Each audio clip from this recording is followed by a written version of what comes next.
শেখ হাসিনা কি পরিমাণ উন্নয়ন করে গেছে। লুটপাটের বিষয় তো সারা বছর বলি, কিন্তু এখন একটু বলি যে কি পরিমাণ উন্নয়ন করে গেছে, আশ্চর্য হবেন। এখানে এত পরিমাণ ফ্লাইওভার, আমার মনে হয় আধা কিলোমিটার পরে পরে ফ্লাইওভার আছে, আধা কিলোমিটার। এখানে এসে আফসোস লাগলো একটা জিনিসই, আশেপাশে কোথাও মসজিদ খুঁজে পাই না। এটার মূল কারণ হলো খ্রিস্টান মিশনারিদের দাওয়াতের একটা আসর বলতে পারেন। আসসালামু আলাইকুম রহমতুল্লাহ। ভাইরে ভাই, এখনই ভয় কাজ করা শুরু করছে। আর অল্প একটু সামনেই যমুনা সেতু, আশাটা মনে হয় পূরণ হবে না যে যমুনা সেতুর উপর দিয়ে সাইকেল চালিয়ে যাওয়া। যাই, বিসমিল্লাহি তাওয়াক্কালতু আলাল্লাহ, লা হাওলা ওয়ালা কুওয়াতা ইল্লা বিল্লাহ। ভাইরে ভাই, অল্প একটু যেতে না যেতে সিকিউরিটি গার্ড পিছন থেকে ডাকা শুরু করছে। দেখেন কি পরিমাণ বাঁশি বাজাচ্ছে। সাইকেল আমার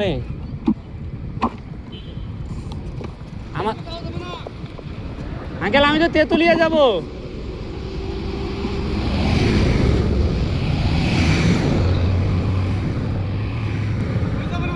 আমি তো তেঁতুলিয়া যাব।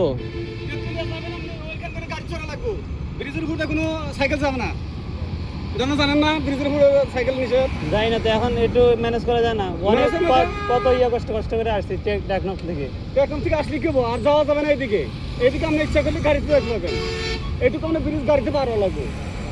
গাইজ, যে ধারণা করছি আসলে ভিতরটা ফাইটে যাইতেছে, মানে বুঝাইতে পারবো না। আটকায় দিল সিকিউরিটি গার্ড, ওই যে বলতেছে আপনি যাইতে পারবেন না, প্রধানমন্ত্রী আসলেও যাইতে পারবেন না। কি করার আছে ভাই, নসিব খারাপ।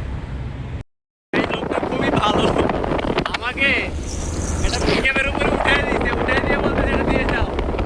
বলতে পারে কিছু দিয়ে দিতে হবে আর কি, 400 টাকা। তবে লোকটা নিচে দাঁড়িয়ে গাড়ি দাঁড় করে তারপর আমার উঠে দিয়েছে। এখন তো আমি আরো 1 ঘন্টা দাঁড়া থাকলেও গাড়ি পাইতাম না। জীবনে অনেক বাধা আছে, কিন্তু হতাশ হওয়া যাবে না। তুমি সাগরের বুকে দিলে কান্না, তুমি পাহাড়ের বুকে দিলে ঝরনা। আজ নিশিরাতের ওই দূর নীলিমায়, আজ নিশিরাতের ওই দূর নীলিমায়, তুমি আলোর প্রদীপ খানি জ্বেলেছো। ওগো আল্লাহ, শুকর তোমার, আমারে যে মুসলিম করেছো। যমুনা সেতু পার হচ্ছি, আলহামদুলিল্লাহ।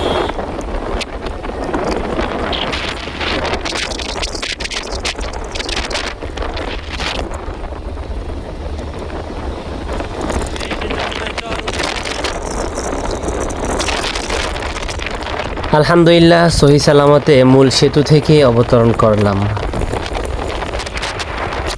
আলহামদুলিল্লাহ সুম্মা আলহামদুলিল্লাহ, যমুনা পার হইলাম। হ্যালো সিরাজগঞ্জবাসী, কি সুন্দর। গরুর গলায় কোনো দড়ি নেই, দড়ি ছাড়া গরু। আজকে চলছে মোল্লা অন্দা সাফারের অগ্নি পরীক্ষা। ভাইরে ভাই, ইচ্ছে ছিল টাঙ্গায় থাকবো, এখন তো সিরাজগঞ্জ পার হয়ে যেতেছি। এখন তো আমাকে বগুড়া যাইতে হবে। কোনো রেস্ট নাই, শুধু মায়ের চলবে, শুধু প্যাডেল চলবে, প্যাডেল, শুধু চাপাচাপি চলবে। তবে এগুলো সবই আল্লাহর রহমত ছাড়া সম্ভব না। আল্লাহর রহমতে পারতেছি। আর যারা 100 জনের মধ্যে হইলেও 1-2 জন হলেও আমার জন্য দোয়া করেন, তাদের দোয়া করবেন যেন সুন্দরভাবে আমার টার্গেটটা পূরণ করতে পারি। জিজ্ঞেস করলাম বগুড়া যাওয়া যাবে এ রোড দিয়ে, উনি বলতেছে এই সাইকেল দিয়ে কি বগুড়া যাওয়া সম্ভব? তখন বললাম আঙ্কেল 600 কিলোমিটার চালাই আসছি, বেশি না। উনি আশ্চর্য হয়ে গেছে। ভাইরে ভাই, নিজের কাছে জিন মনে হইতেছে। কিরে ভাই, বগুড়ার মানুষ এত ভালো কেন? আমাকে প্রায় 1 কিলোমিটার মতো এক মোটর সাইকেলওয়ালা ভাই, তিন বন্ধু আর কি ঘুরতে গেছিল, তারা আমাকে ট্রেনে নিয়ে গেছে। মানে আমি সাইকেলে বসেছিলাম, এক হাতে প্যাডে সাইকেলে ধরেছি আর এক হাতে তাদের হাতে।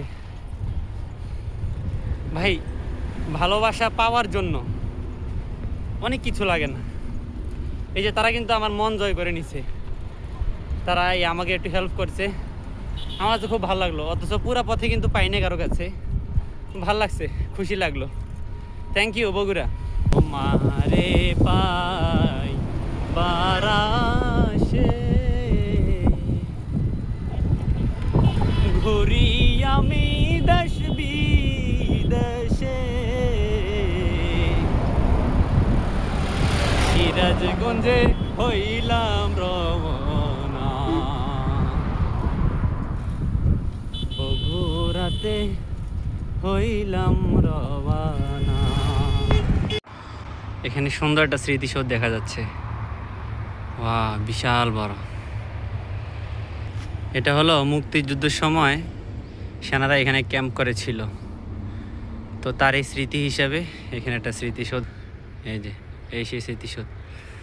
নিচে দেখা যাচ্ছে কি সুন্দর ভুট্টা, এখানে সারিবদ্ধভাবে কাঁঠাল, এখানে ধান।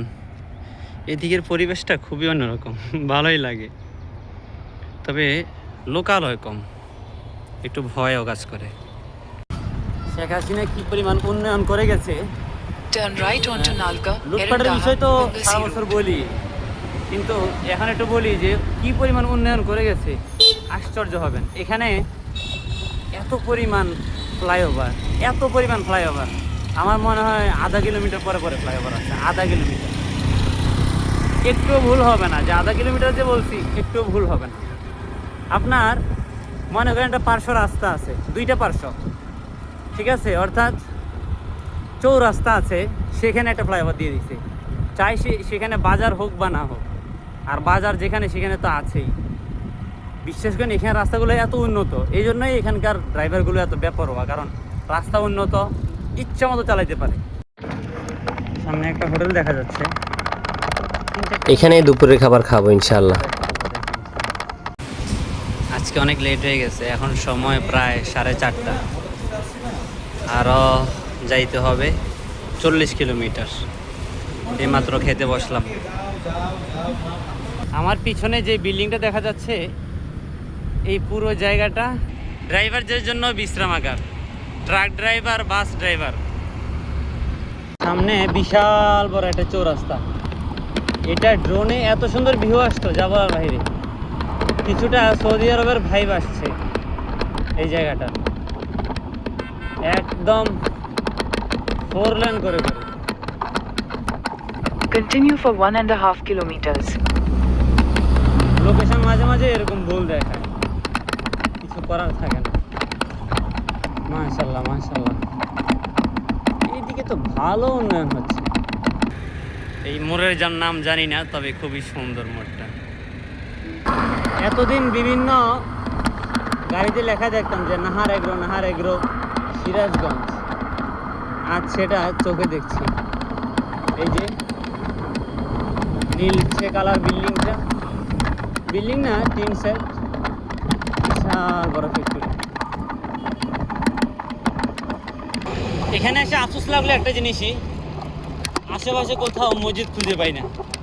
হোটেল আছে, বড় বড় হোটেল আছে, মানে আলাদা একটা মসজিদ থাকবে না। আমরা এই অন্যান্য রোডের পাশে, বিশেষ করে আমাদের কুমিল্লা, ফেনী, চিটাগাং সব জায়গায় একটা মসজিদ আছে। তারপরে গাজীপুরে বেশি মসজিদ, টাঙ্গাইলেও মসজিদ পাইছি, কিন্তু এই সাইডটাতে যমুনার এই পারে মসজিদ তেমন দেখা যাচ্ছে না। এটার মূল কারণ হলো খ্রিস্টান মিশনারিদের দাওয়াতের একটা আসর বলতে পারেন। আমরা তো ভাই ঘরে বসে আছি, বাহ আমি মুসলমান, আমি খাচ্ছি ঘুমাচ্ছি, শেষ। কিন্তু খ্রিস্টানরা বসে নাই, তারা মুসলমানদেরকে অল্প টাকার বিনিময়ে কিনে নিচ্ছে। তো এত লম্বা রাস্তা, আমি চলে আসলাম, রাস্তার পাশে কেন একটা মসজিদ দেখা যাবে না? এটা আশ্চর্য লাগলো আমার কাছে। চলতে চলতে এখন সময় প্রায় 5:30টারও উপরে। আমি এখন এসে পৌঁছেছি ভুঁইয়াগাতি বাস স্ট্যান্ড। এটা একটা বাস স্ট্যান্ড। তো আমার যেখানে থাকবো শেরপুর, সেখানে আর 30 কিলোমিটার আছে ইনশাল্লাহ। আজকে রাতে সেখানেই থাকবো ইনশাল্লাহ। সন্ধ্যা ঘনিয়ে আসার সাথে সাথে রাস্তাও কেমন যেন নীরব নিস্তব্ধ হয়ে গেছে। এরকম যখন এটা ঠান্ডা হয়ে যায় তখন আমার শরীরটাও ভালো লাগে ভাই, তখন আমারও চালাইতে ইচ্ছা করে।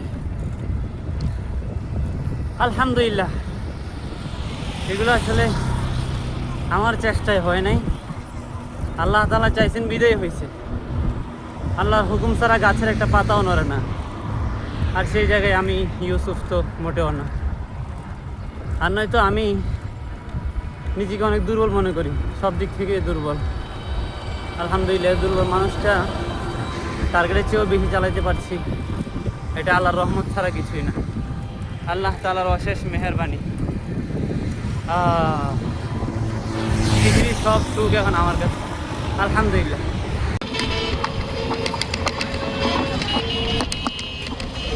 সামনে সুন্দর একটা ফুট ওভারব্রিজ দেখা যাচ্ছে, খুবই সুন্দর।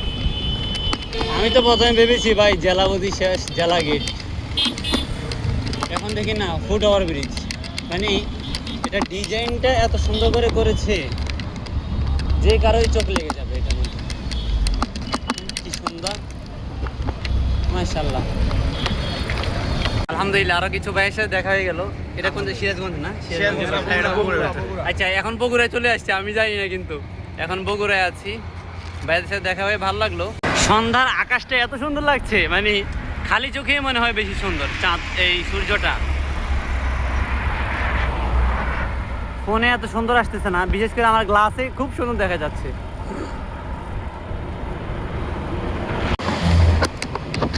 মাগরিবের সময় হয়ে গেছে, আমি এখন সনকা আছি, সনকা বগুড়া শেরপুর উপজেলা আর কি। আরো 21 কিলোমিটার যেতে হবে, যেখানে থাকার জায়গা একটা ব্যবস্থা হয়েছে ছোটোখাটো, সেখানে থাকতে হইলে আর 21 কিলোমিটার যেতে হবে। বন্ধুরা, আলহামদুলিল্লাহ, এখন প্রায় 8টা বাজছে। আমি এখনো এসে পৌঁছেছি বগুড়া শেরপুরে। দুঃখের বিষয় হলো, যেই লোক আমাকে থাকার একটা ব্যবস্থা করে দিয়ে বলেছিল, সে এখন একটু বাহানা দেখাচ্ছে। তো মানুষের কথা শুনলেই তো বোঝা যায় যে সে কি বলতে চাচ্ছে। সে বলতে চাচ্ছে আমি ধুনট মোড় থেকে আরো 30 কিলোমিটার, কিন্তু স্থানীয়দের সাথে কথা বলে জানলাম ধুনট থেকে 30 কিলোমিটার দূরে কোনো কিছুই নেই। আশেপাশে যা জায়গা আছে সব 10 কিলোমিটার, বাকি সব নদীতে ভেঙে নিয়ে গেছে। যাই হোক, আমার প্রবলেম নেই, যেহেতু আমি সেই প্রস্তুতি নিয়েই বের হয়েছি যে কোথাও এক জায়গায় থাকতেই হবে। তো এই হোটেলটা, আলহামদুলিল্লাহ, এই হোটেলটাতে আজকে রাতে থাকবো। তো সবাই দোয়া করবেন, আর সকালে ইনশাল্লাহ এখান থেকে বের হয়ে পড়বো। তবে আরও একটা কথা বলিনি, সফরে না বের হইলে বাস্তবতা শেখা যায় না। এই যে এই লোক একটা ধোকা দিল, অন্য কেউ হইলে কিন্তু নার্ভাস হয়ে যেত। আমি মোটেও নার্ভাস না, কারণ আমি জানি এই ধরনের সিচুয়েশন হইতেই পারে, ব্যাপার না। তো আলহামদুলিল্লাহ, আজকে 178 কিলোমিটার চালিয়েছি, রেকর্ড ভেঙে গেছে, পিছনের যত রেকর্ড আছে। সবাই দোয়া করবেন, সবই সম্ভব হয়েছে আল্লাহর রহমতে। আজকের ভিডিও এখানে শেষ করছি, আল্লাহ হাফেজ। আলহামদুলিল্লাহ, রাতের খাবার খেয়ে ইনশাল্লাহ একটা ঝটপট ঘুম দিব।